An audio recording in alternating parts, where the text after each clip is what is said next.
Exodus 32. When the people saw that Moses was so long in coming down from the mountain, they gathered around Aaron and said, "Come, make us gods who will go before us. As for this fellow Moses who brought us up out of Egypt, we don't know what has happened to him." Aaron answered them, "Take off the gold earrings that your wives, your sons and your daughters are wearing, and bring them to me." So all the people took off their earrings and brought them to Aaron. He took what they handed him and made it into an idol cast in the shape of a calf, fashioning it with a tool. Then they said, "These are your gods, Israel, who brought you up out of Egypt." When Aaron saw this, he built an altar in front of the calf and announced, "Tomorrow there will be a festival to the Lord." So the next day the people rose early and sacrificed burnt offerings and presented fellowship offerings. Afterward they sat down to eat and drink and got up to indulge in revelry. Then the Lord said to Moses, "Go down, because your people, whom you brought up out of Egypt, have become corrupt. They have been quick to turn away from what I commanded them and have made themselves an idol cast in the shape of a calf. They have bowed down to it and sacrificed to it and have said, 'These are your gods, Israel, who brought you up out of Egypt.' I have seen these people," the Lord said to Moses, "and they are a stiff-necked people.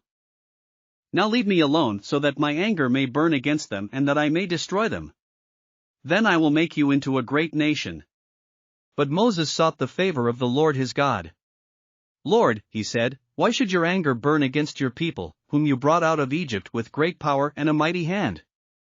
Why should the Egyptians say, 'It was with evil intent that he brought them out, to kill them in the mountains and to wipe them off the face of the earth'? Turn from your fierce anger, relent and do not bring disaster on your people. Remember your servants Abraham, Isaac and Israel, to whom you swore by your own self, 'I will make your descendants as numerous as the stars in the sky and I will give your descendants all this land I promised them, and it will be their inheritance forever.' Then the Lord relented and did not bring on his people the disaster he had threatened. Moses turned and went down the mountain with the 2 tablets of the covenant law in his hands. They were inscribed on both sides, front and back. The tablets were the work of God, the writing was the writing of God, engraved on the tablets. When Joshua heard the noise of the people shouting, he said to Moses, "There is the sound of war in the camp." Moses replied, "It is not the sound of victory. It is not the sound of defeat. It is the sound of singing that I hear." When Moses approached the camp and saw the calf and the dancing, his anger burned and he threw the tablets out of his hands, breaking them to pieces at the foot of the mountain. And he took the calf the people had made and burned it in the fire, then he ground it to powder, scattered it on the water and made the Israelites drink it.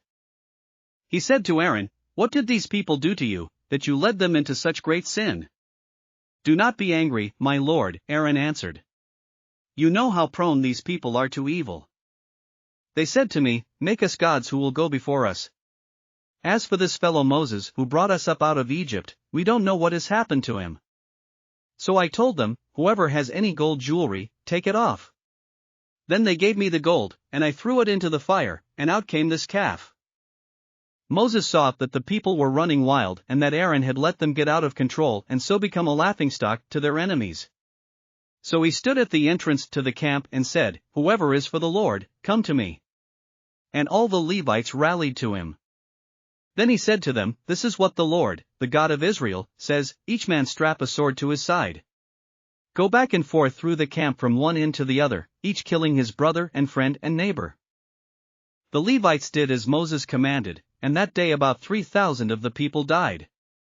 Then Moses said, "You have been set apart to the Lord today, for you were against your own sons and brothers, and he has blessed you this day."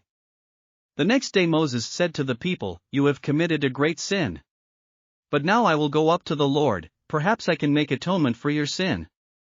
So Moses went back to the Lord and said, "Oh, what a great sin these people have committed. They have made themselves gods of gold. But now, please forgive their sin, but if not, then blot me out of the book you have written." The Lord replied to Moses, "Whoever has sinned against me I will blot out of my book. Now go, lead the people to the place I spoke of, and my angel will go before you. However, when the time comes for me to punish, I will punish them for their sin." And the Lord struck the people with a plague because of what they did with the calf Aaron had made. Thanks for listening to another chapter of the Bible. At My Faith Fuel, we believe a good coffee fuels your faith and energizes your day. Please visit myfaithfuel.com to explore our delicious coffee blends. Part of each purchase goes to training worshipers around the world. Thanks for listening.